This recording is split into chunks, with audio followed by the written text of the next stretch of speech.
John chapter 1 says, "In the beginning was the Word, and the Word was with God, and the Word was God."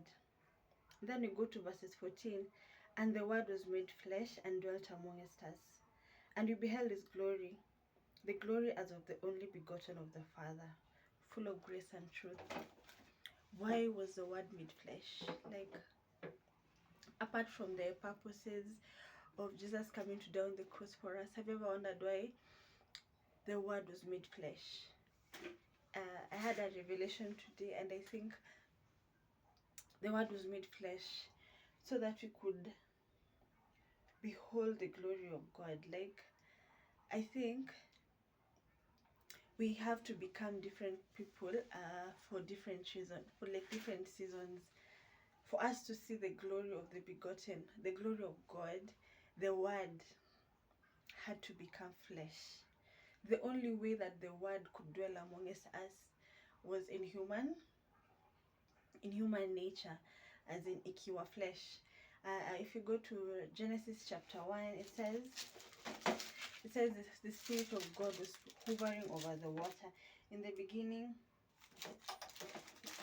it says God, the earth was formless and full of void, and the Spirit of God moved upon the face of the waters. So during creation time, God, I know God has many versions of himself that we can't really understand, but the version of him that moved over the water was Spirit. And yet the Spirit still spoke and said, "Let there be." You get like a spirit that could still speak. But during Tukena John, it says the Word became flesh so that it could dwell amongst us as flesh.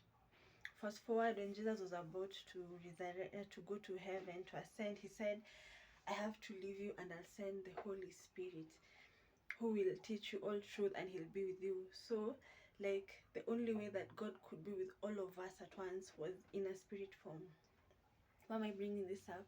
I feel like we have to be different people for different moments in our lives. There's a moment where we have to be spirit.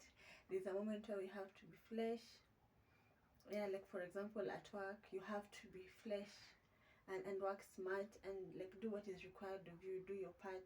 But there are moments when you have to be spirit in terms of discerning things, time to forgive, time to, when you're worshiping God, you're supposed to be spirit. So like, why am I sharing this?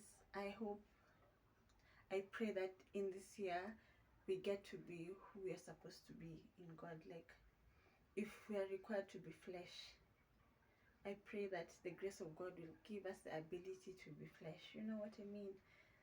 Because even God embody different forms of himself. I don't know if that makes sense to you. So yeah, in John we learn that the Word became flesh and he dwelt amongst us, and we beheld the glory. We didn't behold the glory during the creation. It doesn't say we beheld the glory. It just says everything that God created was good. But in John we hear when the Word became flesh, the same word that said, "Let there be" in the beginning, it had to come and transform to be flesh and to dwell amongst us. I pray that every season in our life we transform to be who we're supposed to be in that season, just the same way that God transforms or takes up different parts of himself during different seasons. You understand? Jesus went up after ascending, but God came down as the Holy Spirit. Holy Spirit is not minor to God. It's just like a variation, like, or a different part of God. So I pray that this 2026, just the same way, the same word that was spirit in Genesis chapter 1 became flesh in John. May we transform by the grace of God to be who we are supposed to be. So remember, in the beginning, the earth was full of void, and the Spirit of God was hovering over the waters. Then we go to John, and it says, "The Spirit in the beginning was the Word." The same word that was with God in the beginning was God.